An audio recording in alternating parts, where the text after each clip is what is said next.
시작해도 될까요? 예, 그러면 지금부터 국정기획위원회 이춘석 경제2부과장의 기자 브리핑 말씀을 읽겠습니다. 먼저 우리 기자 여러분들께서 국정자문위에 많은 관심을 가져주시는 것에 대해서 감사하다는 말씀을 드립니다. 여러분들이 궁금하신 점이 많아서 전화를 많이 하시는데 저는 전화를 어떤 전화든 단 한 통도 받지 않았습니다. 당분간도 받지 않을 생각입니다. 양해를 부탁드립니다. 경제2분과는 지금 국정과제를 추리기 위해서 최선을 다하고 있고 이번 주 주말이 지나가면 주요 아이템들이 선정될 거라고 보입니다. 그러면 아마 다음 주부터는 여러분들께서 이 자리에서 저희가 논의가 확정된 부분에 대해서 더 자주 말씀드리겠다는 말씀을 드리고 제가 전화를 받지 않는 부분은 여러분들이 특정 사안에 대해서 관심을 많이 갖고 있는데 저희의 논의 사항과 다르게 다시는 언론 보도가 이루어지는 것은 바람직한 것이 아니다. 그래서 똑같은 일률적인 기준을 가지고 언론을 대하는 것이 맞다고 판단합니다. 아마 다음 주도 같은 거고 제가 필요하다고 하면 정기적으로 내려와서 기자 브리핑을 하겠습니다. 그런데 이 자리에서 여러분들이 궁금하신 사항에 대해서 질의응답을 할 것이고 개별적인 부분, 최종적으로 확정주기 이전에는 개별적으로 전화를 받기 어렵다 하는 부분을 여러분들께서 양해해 주시기 부탁드립니다. 오늘은 우리 경제2분과에 논의되고 있는 사항 중에서 지금 여러분들이 관심을 갖고 있는 사안에 대해서 또 궁금하실까봐 제가 잠깐 말씀을 드리도록 하겠습니다. 첫 번째는 2026년도 정부 R&D 예산에 관련된 부분입니다. 어제 경제2분과에서는 2006년도 정부 R&D 예산 조정 배분 현황을 긴급하게 점검하고 이재명 정부 국정운영 방향이 충실히 담기지 않는 지금 R&D 예산안 확정 절차에 대해 심각한 우려를 표명하였고 긴급 보완 요청을 요청했습니다. 보완 방법은 6월 말 국가과학기술자문위의 심의위에서 R&D 예산안을 관련법에 따라 심의는 하되 최종적으로 확정하지 말 것을 요청하였습니다. 7, 8월에 국가과학기술혁신본부가 국정과제 등을 종합 검토하여 R&D 예산안을 보완 후에 추가로 과기자문위가 심의하여 확정하는 방안이 바람직하다고 보였기 때문입니다. 아시는 바대로 2024년도 정부 R&D 예산 편성 과정에서 윤석열 정부의 비상식적이고 불법적인 예산 삭감 여파가 지금까지도 과학기술 연구 생태계를 황폐화시켰고 정부 정책에 대한 신뢰가 무너졌습니다. 2003년 윤석열 정부는 6월 말 국가과학기술자문위 심의위에 의결 없이 8월 22일 불법적인 의결을 거쳐 관련 예산을 대폭 삭감하였습니다. 이에 따라 이재명 정부는 안정적 R&D 예산 확대 및 예산 심의 기능 강화를 위하여 심의 범위의 확대와 심의 기간 연장을 대선 정책 공약으로 제시하였고 현재 경제2분과에서 국정과제로 검토하고 있습니다. 따라서 과기자문위는 국정과제의 검토가 끝난 후 새로이 편성되는 R&D 예산을 확정하는 것이 바람직하지 않냐 하는 의견으로 이 R&D 예산의 확정을 좀 보류해달라는 요청입니다. 두 번째로 부동산 관련 부분입니다. 국정기획 경제 제2분과에서는 주거 안정을 위한 근본적이고 중장기적인 주택 공급 방안을 논의하는 것으로 하였습니다. 그래서 지금 여러분들께서 관심을 많이 갖고 있는 단기적 시장 상황에 따른 대책은 우리 국정교육에서 다루지 않으며 대통령실, 당, 정부가 긴밀히 협의해야 할 사항이라고 저희는 판단하였습니다. 국정교육위는 중장기적 시각에서 이번 정부 5년간 주택 공급 확대 및 주거복지 등 관련 국정과제 마련에 집중할 것을 알려드립니다. 세 번째로는 해수부 이전 관련입니다. 어제 국정교육위원이 해수부 업무 보고 시 기획 전문위원들이 해수부 부산 이전 관련해서는 신청사 준공 후 이전 방안 외에 임대 등을 통해 조속히 이전하는 방안 등을 검토하여 보고하여 줄 것을 요청하였습니다. 대통령님께서도 어제 국무위에 금년 내 해양수산부가 부산으로 이전할 수 있도록 지시한 것으로 알고 있습니다. 따라서 국정교육위는 임대 방식 등 연내에 이전할 수 있는 구체적인 로드맵을 앞으로 보고받을 예정이고, 이 주제는 신속 검토 사항으로 분류하여 빠른 시간 내에 이전 방안을 확정하겠다 하는 말씀을 드립니다. 제가 말씀드릴 부분은 여기까지고, 혹시 제가 브리프한 내용 중에서 궁금하신 사항이 있으면 질의응답하도록 하겠습니다. 네, 질의응답 시간인데요. 손을 들어주시면 호명 드리고, 호명을 받으시면 소속과 성명을 말씀해 주시고 질의해 주시면 되시겠습니다. 저기 뒤에 먼저 선생님. 네, 본과장님 안녕하십니까. KBS 정세배 기자입니다. 저 해수부 이전 관련해가지고 두 가지 질문 좀 드리도록 할 텐데요. 만약에 그럼 이제 올해 말까지 이전을 우선적으로 한다고 했을 때 해수부가 원래 계획을 했던 거는 뭐 2029년까지 완전 이전하는 방안을 검토했다 이런 보도가 초반에 나왔었는데, 그렇다면 이제 사옥을 임대해서 이전하는 것 말고 추후에 신청사를 건립해서 이전하는 것 관련해서는 이제 기획위 보고 과정에서도 해수부와 별로 의견 차이가 없었는지 그거 하나 좀 여쭤보고 싶고, 그러면 올해 이제 만약에 이전을 하게 됐을 때 사옥을 임대하는 과정에서 추가적으로 비용이 아마 좀 몇 년간 들 텐데 그 비용 소요에 대한 뭐 예산 문제 같은 것들은 좀 검토가 되는 건지 좀 여쭤보겠습니다. 구체적인 방안이 확정되지 않았기 때문에 비용의 문제는 아직 저희가 보고받거나 검토한 사항은 아닙니다. 먼저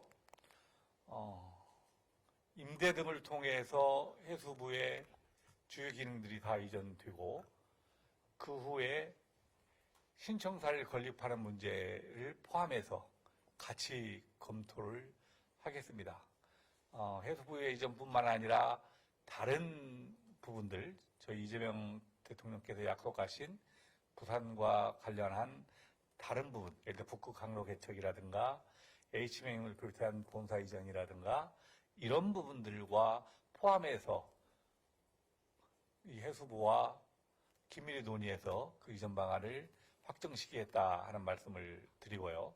사실은 그 해수부 안을 받고 이전하는 방안들은 뭐 여러 언론이라든가 특히 부산 지역에서 여러 우려를 제기하다시피 잘못되면 임기 내에 이전이 불가능하지 않겠냐 이런 여론도 형성되기 때문에 대통령께서는 빠른 시일 내에 이전하는 것으로 원칙으로 하고, 저희들도 그런 방안에 대해서 해수부와 논의해서 이전을 빨리 하고 또 구체적으로 신청사를 건립하는 문제들에 대해서는 같이 논의하겠다 하는 말씀을 드립니다. 예. 저기 뒤에 기자님. 예. 네, 안녕하세요. 저 한국경제신문 남정민 기자라고 합니다. 예. 저 R&D 예산 편성 관련해서 궁금한 게 있는데요. 예. 원래 이제 6월 30일까지 국가과학기술자문회의에서 의결한 다음에 이제 과기부 장관이 기재부 장관께 넘겨서 원래는 그런 식으로 이제 편성이 되는 거였는데, 만약에 심의를 더 하라는 취지시면 이게 6월 30일이 아니라 혹시 언제까지 조금 의결을 하는 쪽으로 보고 계신지, 왜냐면 예산안이 아무래도 8월 말까지 짜여진 스케줄이 있다 보니까 그게 첫 번째로 궁금하고요. 그다음 두 번째로 이제 대선 공약에서 심의 범위 확대, 또 기간 연장 이런 게 포함되어 있다고 말씀 주셨는데, 이게 6월 30일 이후로 혹시 날짜를 아예 수정하시는 것도 검토 중이신 건지, 그러면 이거는 이제 법 개정 사항으로 아는데 예. 이것도 혹시 국정과제로 검토 중이신 건지 궁금하고요. 하나 더 여쭐게요. 지금 R&D 상반기 예산 규모가 2023년에 이제 31조 3천억 원, 24년에 26조 5천억 원, 25년에 29조 7천억 원 이런 식으로 규모가 돼 있는데 그러다 보면 이제 26년도 예산은 아무래도 30조 이상은 확실시 되는 것 같던데 이제 23년보다 더 보시는 건지 아니면 그러니까 복귀하실 그러니까 대충 규모를 어느 정도 보시는지 그리고 예산은 아무래도 복귀하실 때 기초연구라든지 좀 더 중점적으로 보시는 항목이 있으실지 궁금합니다. 지금 구체적인 내용에 대해서는 아직 저희가 논의를 시작하지 않았고요. 이 R&D 사업의 심의 범위 확대와 심의기간 보장은 이재명 대통령께서 후보 시절에 이미 공약으로 발표한 바가 있습니다. 현실적으로 국가신문자문위원회에서 6월 말까지 심의 확정하기는 어렵지 않겠냐라고 보여져서 저희가 심의는 하되 확정하지 말아달라는 요구를 하였고 대통령 공약사항을 이행하기 위해서라도 심의 기간의 연장은 필요하다라는 생각을 합니다. 그 부분 심의 기간을 뭐 6월이 아니라 8월 정도 예산이 확정되는 8월 정도로 늦추는 부분까지 이 법을 개정할 필요성까지 그런 부분들은 입법사항으로 국회와 논의를 하도록 하겠습니다. 그리고 법 개정이 필요하다고 하면 법 개정도 같이 추진하겠습니다. 구체적인 예산안에 대해서는 저희가 지금 검토를 하고 있기 때문에 여기서 밝힐 수 있는 액수는 없는 거고요. 사실은 지금 편성되는 예산은 현격하게 R&D 예산이 위축되어 있고 우리 국가의 발전을 위해서 바람직하지 않다라는 생각을 하고요. R&D 예산이 다 중요합니다. 곳곳이 다 중요하지만 지금 R&D에 종사하는 과학자들이라든가 학생들이라든가 이런 부분들에 대한 연구 비용이라든가 현격히 떨어져서 주요 인재들이 이 부분에 대해 종사하지 않는 그런 부분들이 있습니다. 그런 부분을 포함해서 인재 양성을 포함해서 다양한 방법, 다양한 범위까지도 저희 논의 대상으로 삼아서 논의하고 그 결과가 나오는 대로 다시 여러분께 알려드리도록 하겠습니다.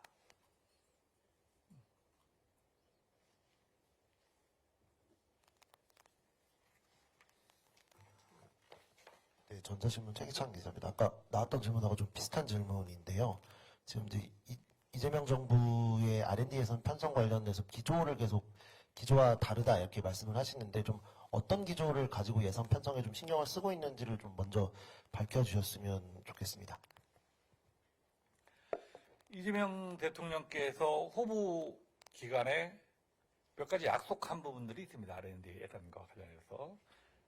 첫 번째로는 안정적인 R&D 예산의 확대 및 혁신 성장 체제 구축으로 국가 연구 개발의 지속성을 담보하겠다 하는 말씀도 주셨고요. 그리고 R&D 예산이 국가 지출 예산 대비 일정 수준 이상으로 안정적으로 확보되어야 한다 하는 말씀도 있었고요. 좀 전에 말씀드렸다시피 그 심의 범위의 확대와 충분한 심의 기간의 보장 등을 공약으로 제시했습니다. 그 범위 내에서 저희가 좀 논의를 앞으로 진행하겠다 하는 말씀을 드립니다. 예, 저쪽 기사님, 그 뒤에 예. 네, 오마이뉴스 이승현입니다. 아까 전에 그 부동산 대책 말씀하셨는데요. 장기적으로 어떤 목표를 세우고 계신지 재개발, 재건축 논의를 하실 것 같은데 관련 내용 궁금하고요. 또 그 모두의 AI가 현재까지 어떻게 이제 논의를 하고 계신지 어떻게 꾸릴 걸로 이제 업무 보고를 받으신 걸로 알고 있는데 그 부분이랑 그 국민 펀드를 이제 이재명 대통령께서 후보 시절에 말씀을 하셨었는데요. 그 부분도 같이 논의 과정 설명 부탁드립니다. 이 부동산 문제와 관련해서는 굉장히 민감한 사항이고 그렇기 때문에 좀 신중한 집권이 필요하다는 게 우리 국정자문위 경제2분과의 속이고 이 단기적인 대책에 치중하게다 보면 이 국가적인 중장기적 계획이 어렵겠다라고 판단해서 우리 경제2분과 내에서는 이 중장기적 시각에서 이번 정부 5년간 주택 공급을 확대하고 어떻게 주거복지를 늘릴 것이냐 이 부분에 대해 한정돼야지 지금 아파트 값이 올라간다고 해서 이 단기적 대책을 하다 보면 저희는 이 바른 방향이 아니라고 생각합니다. 그렇다고 뭐 그러면 단기적 시장 상황에 대해서는 어떻게 대응할 것이냐 하는 부분은 우리 국정자문위원회가 아니라 대통령실과 정부, 국회가 잘 논의해서 하는 것이 바람직하다는 방식입니다. 공급 대책이 일정 부분 필요하다는 데에서는 100% 동의하는 거고, 다양한 방법들, 어떻게 하면 이 수도권의 아파트의 공급을 늘릴 것이냐 하는 것은 어느 한 방향을 정하지 않고 다양한 방법들을 저희가 더 검토하겠다. 여기서 또 제가 어떤 방법들을 말씀드리면 그거에 대해서 또 뭐 옳으니 그르니 하는 논쟁으로 그러기 때문에 그 부분에 대해서는 제가 밝히지 않겠고 나중에 최종적인 안이 나온다고 하면 다시 말씀드리겠다 하는 말씀을 드립니다. 저쪽 끝으로 부분 한번. 안녕하세요. 뉴스원 황두현입니다. 그 부동산 대책 관련해서 단기적 시장 상황에 따른 대책은 이제 국정이 검토 사안이 아니라는 취지로 말씀하신 것 같은데, 근데 부동산 대책 특성상 이게 단기 내놓고 이게 장기 대책에 대해서 종합적인 게 나오지 않으면 사실 시장 안정에 대해서 크게 효과가 있을지 조금 의문이긴 하거든요. 그래서 이제 아니면 뭐 국정에서 검토하신 거를 정부 차원의 부동산 함께 발표하실 계획을 뭐 가지고 계신 중장기 대책에 대한 뭐 데드라인을 어떻게 따로 마련해 두신 건지 궁금합니다. 단기적 부동산 시장에 대해서는 지금 대통령실이나 정부나 국회 단계에서 논의를 하고 있는 걸로 알고 있습니다. 그래서 우리 국정자문위는 어떤 역할을 할 것이냐 하는 부분에 대해서 저희가 국정자문위의 구성원들끼리 논의해서 우리는 5년간의 중장기 계획을 세우는 것이 맞겠다라고 판단돼서 그 부분에 관해서만 합니다. 그래서 단기적인 그 부동산 대책에 대해서는 아마 청와대나 정부나 청와대가 아니라 대통령실과 정부와 국회가 논의해서 그 대책을 마련할 걸로 보입니다. 그래서 저희의 정확한 업무 범위를 저희가 알려드리는 겁니다. 자, 더 질의사항 없으면 이 정도 한 번만 더 받도록 하겠습니다. 죄송합니다. 궁금한 게 또 생겨가지고요. 한국경제신문 남정민 기자인데요. 그 부동산 관련해서 저번에 간담회에서 이제 신도시는 좀 지향하는 게 맞겠다라는 방안을 그때 말씀을 주셨었는데, 그게 혹시 지금 진행 중인 3기 신도시는 좀 안 하겠다는 뜻인 건지, 아니면 3기 신도시에 더해서 추가로 하는 걸 좀 지향하라는 뜻인 건지, 그게 궁금해서. 기존의 신도시를 건설하는 부분에 대해서는 저희가 관여할 사항이 아닙니다. 그 부분은 당연히 진행되는 거고요. 제가 다양한 부동산 공급 대책을 마련해달라는 요구를 요청한 거고, 국토교통부에게는. 그런데 그렇게 하면, 그렇게 제가 다양한 공급 대책을 마련해달라는 요구를 안 하면, 통상적으로 항상 정권이 출발하면 부동산 대책으로 나오는 것이 신도시 정책이기 때문에 저는 신도시를 정책을 통해서 지금 수도권의 부동산 문제를 해결할 수 있는 거냐, 이런 분들에 대해서 약간의 회의적인 생각이 있고요. 그건 제가 순순히 제 개인적 의견입니다. 저희 분과에 논의된 것도 아닌 거고, 그래서 제가 달랑 공급대책 마련하라, 이렇게 하면 신도시 건설하겠습니다, 이렇게 가져오지 마시고 다양한 주택의 공급대책을 좀 마련해달라 하는 취지로 말씀드렸다 하는 말씀을 드립니다. 그래서 마치 뭐 신도시 건설 않겠다, 뭐다, 이렇게 언론이 계속해서 보도하던데, 그것은 제8월의 취지와 다르다 하는 말씀을 다시 한번 드립니다. 자, 그럼 이상으로 마치고 다음 주 정도에 저희가 구체적인 아젠다가 나오면 또 빨리 여러분들한테 밝힐 부분이 있으면 다시 찾아와서 말씀드리겠다 하는 말씀 드리고, 앞으로도 계속 수고해 주실 것을 부탁드립니다. 고맙습니다.